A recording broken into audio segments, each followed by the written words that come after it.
mga ka-rebels, ito po yung inahin na hindi po na siya kumain noong mga nakaraang araw.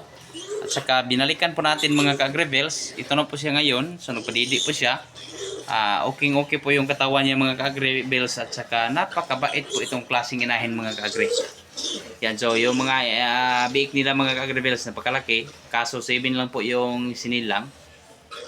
Kasi yan lang po ang binigay niya. Wala tayong magawa kasi yun lang yun.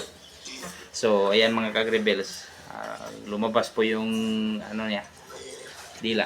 Yan.